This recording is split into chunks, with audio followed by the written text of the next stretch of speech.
बच्चों के लिए सबसे मजेदार हिंदी कहानियाँ। बच्चों की खासी आवश्यकता है अच्छी कहानियों की, जो उनके मनोबल को बढ़ा सके और उनके विकास को सहायक हो सके। इसलिए हम आपके लिए एक खास संग्रह लेकर आए हैं, जो के लिए कहानियाँ। इस लेख में हम आपको हिंदी कहानियाँ प्रस्तुत करेंगे जो आपके बच्चों को मनोरंजन और शिक्षा दोनों का साथ देंगी। भगवान गणेश की कहानी का शीर्षक भगवान गणेश का उपहास। कहानी एक समय की है, जब भगवान गणेश अपने भक्तों के बीच घूम रहे थे। एक दिन उन्होंने चंद्रमा को देखा, जो अपनी सुंदरता पर गर्व कर रहा था। चंद्रमा अपनी सुंदरता को लेकर बहुत गर्मी में था। वह लोगों से अपनी सुंदरता की तारीफ दिखाता रहा था। गणेश ने देखा कि चंद्रमा बहुत घमंडी हो गया है और लोगों को उसके उपहास का निशाना बना रहा है।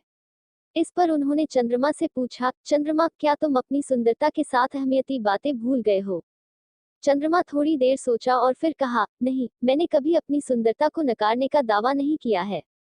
गणेश ने उसकी ओर इशारा किया और कहा, चंद्रमा, यह तुम्हारा गर्व है, लेकिन यह भी याद रखो कि सब कुछ भगवान की कृपा से है। तुम्हारी सुंदरता के बिना यह सृष्टि अधूरी है। चंद्रमा ने अपनी गर्मी कम करके नम्र रूप में दिखाने का निशाना बनाया और गणेश की बातों की समझ गया। उसका घमंड चला गया और वह अपनी सुंदरता को हमेशा के लिए हुमाने लागू कर दिया। इस कहानी से हमें यह सीखने को मिलता है कि हमें अपने गुणों पर गर्व करना ठीक है, लेकिन हमें कभी भी घमंड में नहीं आना चाहिए। सब कुछ हमारे ऊपर नहीं है, और हमें आपसी समझदारी और नम्रता के साथ रहना चाहिए। निष्कर्ष, इसी तरह की रोचक कहानियों को पढ़कर बच्चे सीखते हैं कि कैसे अच्छे गुण और नम्रता हमारे जीवन में महत्वपूर्ण है। यह कहानी उन्हें इस महत्वपूर्ण संदेश को समझने में मदद करती है। का शीर्षक सिंह और बंदर की दोस्ती। यह कहानी है एक जंगल में एक सिंह और एक बंदर की। वह दोनों बड़े ही अच्छे दोस्त थे। वे साथ खेलते थे, एक दूसरे की सहायता करते थे और हमेशा मिलकर खुश रहते थे। जंगल में एक दिन बड़ा ही भयानक शेर आया। वह दोनों की ओर आया और बोला, तुम दोनों बड़े अच्छे दोस्त हो, लेकिन मुझे भूख लगी है और मुझे खाने की तलाश है। सिंह और बंदर डरकर बोले, शेर जी, कृपया हमें खा नहीं लीजिए। हम छोटे हैं और आप हमारे लिए बड़े हैं। हम आपके साथ दोस्ती करना चाहते हैं। शेर ने उनकी बात सुनी और सोचा कि दोस्ती की अहमियत समझना चाहिए। उसने हाँ कह दी और तीनों दोस्त बन गए। अब वे साथ मिलकर खेलते थे, साथ में समय बिताते थे और एक दूसरे की मदद करते थे। उनकी दोस्ती ने उन्हें जंगल की सबसे मजबूत ताक बना दिया। इस कहानी से हमें यह सीखने को मिलता है कि दोस्ती की महत्ता हमारे जीवन में बहुत बड़ी होती है। हमें अपने दोस्तों के साथ मिलकर खुश रहना चाहिए और उनकी मदद करना चाहिए, चाहे वो हमारे जैसे हों या थोड़े अलग हों। दोस्ती हमें मजबूत बनाती है और सभी समस्याओं का समाधान ढूंढने में मदद करती है। निष्कर्ष, दोस्ती में सच्चाई, समर्पण और सहायता हमेशा महत्वपूर्ण होते हैं, चाहे हम इंसान हों या जानवर। यह कहानी दोस्ती की महत्ता को समझाने के लिए हमारे बच्चों को एक महत्वपूर्ण संदेश देती है। का शीर्षक अलादीन और जादू का चिराग। कहानी वह समय की है, जब एक छोटे से गांव में एक लड़का नामक अलादीन रहता था। वह बड़े ही आलसी था और कभी काम नहीं करता था। उसके पास कुछ भी नहीं था और वह हमेशा गरीबी में रहता था। एक दिन अलादीन गांव के बाजार में घूम रहा था, जब उसका नजर एक अजीब चिराग पर पड़ा। वह चिराग बड़ा ही पुराना और धूल मिट्टी से भरा हुआ था। अलादीन ने उस चिराग को लिया और उस पर रगड़ने लगा। तभी चिराग से एक जादू की ध्वनि आई और एक जादूगर आकर्षित हो उठा। वह जादूगर अलादीन से बोला, धन्यवाद, तुमने मुझे छुड़ा दिया। अब मैं तुम्हारी 3 इच्छाएं पूरी करूंगा। अलादीन बड़े आश्चर्य से जादूगर की बात सुना। वह 3 इच्छाएं की। पहली इच्छा पर वह अपने गांव में अमीर हो गया, दूसरी इच्छा पर वह एक सुंदर राजकुमारी से शादी कर ली और तीसरी इच्छा पर वह सभी गरीबों की मदद करने का कार्य करने लगा। इस कहानी से हमें यह सीखने को मिलता है कि दिल से किए गए अच्छे काम हमेशा बढ़िया फल देते हैं। अलादीन की मेहनत और दिल से आए इच्छाएं उसके जीवन को सुखमय बनाई और उसने दूसरों की मदद करके समाज में सुधार किया। निष्कर्ष, इस कहानी से हमें यह सीखने को मिलता है कि सफलता में मेहनत और सही दिशा का चयन किया जाना महत्वपूर्ण है। हमें दूसरों की मदद करने का संकल्प भी रखना चाहिए। सोनू का सपना। 4 हिंदी कहानी का शीर्षक सोनू की मिठासी सपना। कहानी एक छोटे से गांव के एक छोटे से लड़के सोनू की है। सोनू गरीब परिवार से था, लेकिन उसमें खुशी की अद्भुत खुशबू थी।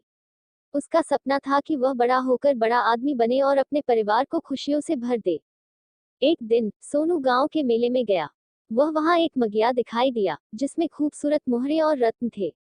मगिया का मालिक बोला, जो भी इस मगिया को खोद कर रत्न निकालता है, वह वो रत्न अपने पास रख सकता है। सोनू ने मगिया को खोदने का प्रयास किया और सफलता पाई। उसने अपने परिवार के साथ वो रत्नों का आनंद उठाया और अपने सपने को पूरा किया।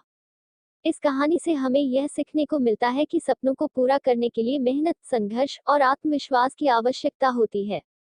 सोनू ने अपने सपने को पूरा करने के लिए कभी हार नहीं मानी और आखिरकार सफल हुआ।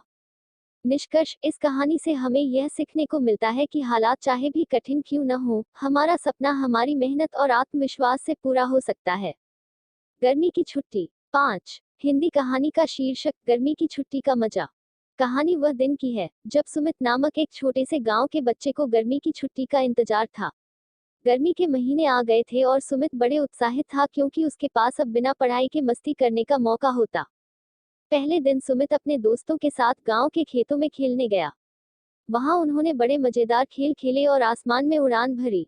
दूसरे दिन सुमित अपने दोस्तों के साथ नदी के किनारे गया। वहां वे नदी में स्नान करके खेले और मित्रों के साथ मस्ती की। तीसरे दिन सुमित और उसके दोस्त जंगल में गए। वहां उन्होंने प्राकृतिक जीवन को देखा और अपनी आंखों के सामने जंगल के वन्य जीवों की सुंदरता का आनंद लिया। गर्मी की छुट्टी के 3 दिन बहुत ही अच्छे तरीके से बीते। सुमित ने नए दोस्त बनाए, नए अनुभव प्राप्त किए और खुद को अधिक खुश महसूस किया।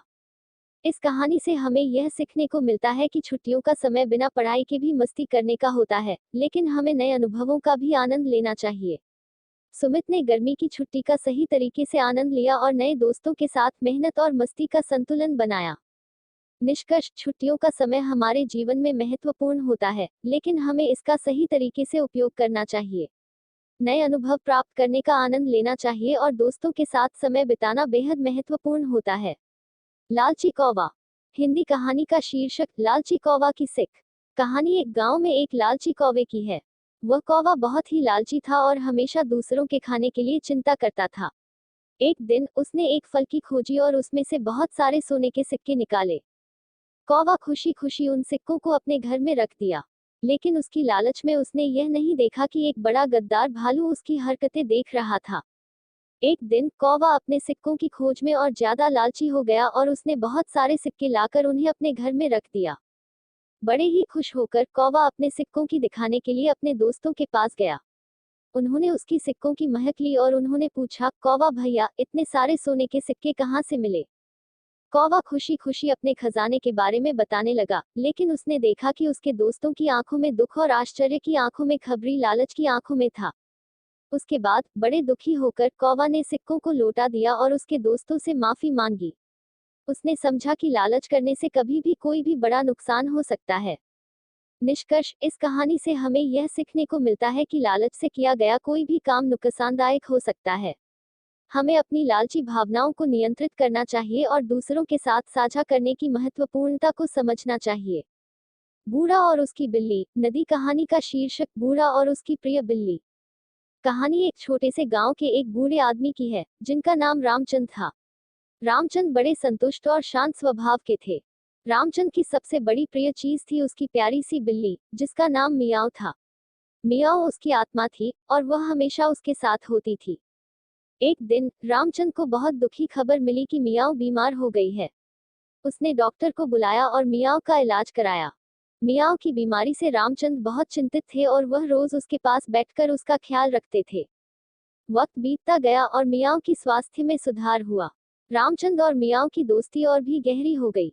वे एक दूसरे के साथ बिताए गए समय का आनंद लेते थे। इस कहानी से हमें यह सीखने को मिलता है कि प्रेम और साझेदारी किसी भी वयस्क और उसके पालतू पशु के बीच महत्वपूर्ण है। रामचंद और मियाओ की दोस्ती ने उनके जीवन को खुशियों से भर दिया और उन्हें एक दूसरे के साथ बिताए गए समय का आनंद दिलाया। निष्कर्ष, यह कहानी हमें यह सिखाती है कि प्रेम और संबंध हमारे जीवन को खुशियों से भर सकते हैं, चाहे वो हमारे पशु मित्र हों या दूसरे आलसी गधा। 8। हिंदी कहानी का शीर्षक आलसी गधा का सबक। कहानी एक गांव में एक आलसी गधे की है। गधा नामक गजोदर बहुत ही आलसी था। वह दिन भर सिर्फ सोता रहता और काम करने की बजाय आराम करने का शौक रखता था। एक दिन गांव के लोग एक महत्वपूर्ण काम के लिए सब एकजुट हुए। वे एक बड़ा गड्ढा खोदने का काम कर रहे थे। गजोदर को भी काम में लगने का मौका मिला, लेकिन वह काम करने की बजाय यह सोच रहा था कि यह तो बिल्कुल बेकार काम है। गजोदर बड़ी देर से आराम करता रहा और आखिरकार उसे नींद आ गई। जब वह उठा तो वह देखा कि गड्ढा पूरी तरह से खोद चुका था और काम पूरा हो गया था। गजोदर बड़ी ही दुखी हुआ और समझ गया कि उसका आलसी रवैया उसे नुकसान पहुंचाने के बजाय कोई भी फायदा नहीं दिला सकता है। निष्कर्ष, इस कहानी से हमें यह सीखने को मिलता है कि आलस्य केवल समय की गवाही नहीं देता, बल्कि हमारे जीवन को भी प्रभावित कर सकता है। हमें आलसी नहीं होना चाहिए और काम को समय पर करना चाहिए, क्योंकि समय के साथ ही हमारी सफलता आती है। सिंड्रेला 9। हिंदी कहानी का शीर्षक सिंड्रेला की कहानी। यह कहानी एक सुंदर गांव में रहने वाली एक सुंदर सी किशोरी सिंड्रेला की है। सिंड्रेला बहुत ही सुंदर और दयालु थी, लेकिन उसकी जिंदगी में उसकी सौतेली माता और बहनें उसके खिलवाड़ी थी। एक दिन गांव में एक बड़ा महल का दरबार हुआ। सभी लड़कियां उसमें जाने के लिए उत्सुक थीं, लेकिन सिंड्रेला को उसमें जाने की इजाजत नहीं थी। सिंड्रेला का सपना था कि वह भी दरबार में जाए और राजकुमार से मिले, लेकिन उसकी सौतेली माता ने उसे यह साबित करने के लिए कठिनाइयां बना दी। फिर एक दिन एक फेरी गौडमदर की मदद से सिंड्रेला के सपने पूरे हुए। वह उसे एक खास गुदड़ी के साथ दरबार में भेज दी, लेकिन वक्त के बाद सिंड्रेला को वापस आकर अपने पुराने जीवन में लौटना था। राजकुमार सिंड्रेला की सुंदरता और सौंदर्य को पहचान गए और वह उसे अपने साथ लेकर चले गए। इसके बाद सिंड्रेला और राजकुमार की शादी हुई और वे साथ में खुशियों के साथ जीवन बिताने लगे। निष्कर्ष, इस कहानी से हमें यह सीखने को मिलता है कि ईमानदारी, संघर्ष और सहानुभूति से सपने पूरे हो सकते हैं। सिंड्रेला की ईमानदारी और अच्छे कामों का फल उसे मिला और उसका सपना सच हुआ। पिता की सीख। नदी कहानी का शीर्षक पिता की महत्वपूर्ण सीख। यह कहानी एक गांव में एक छोटे से लड़के की है, जिसका नाम राजू था। राजू का पिता बहुत ही ज्ञानी और अच्छे संस्कारवान थे।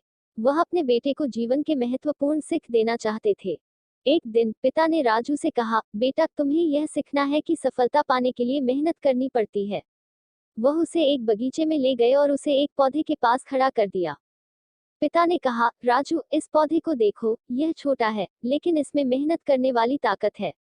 तुम्हें भी इसी तरह मेहनत करनी होगी अगर तुम सफलता पाना चाहते हो। राजू ने अपने पिता की सीख को समझा और वह मेहनत करने का निश्चय किया। वह ध्यान से पढ़ाई करने लगा और अपने लक्ष्य की प्राप्ति के लिए मेहनत करता रहा। समय बीता और राजू ने अपने मेहनती प्रयासों से सफलता पाई। वह अपने पिता की सीख को आगे बढ़ाते हुए अपने लिए एक बेहतर भविष्य बनाने में सफल रहे। इस कहानी से हमें यह सीखने को मिलता है कि मेहनत, समर्पण और अच्छे संस्कार सफलता की कुंजी होते हैं। पिता की सीख ने राजू को जीवन में महत्वपूर्ण मार्गदर्शन प्रदान किया और उसने मेहनत करके अपने लक्ष्य को पूरा किया। आपको ये पसंद आए तो जरूर आप शेयर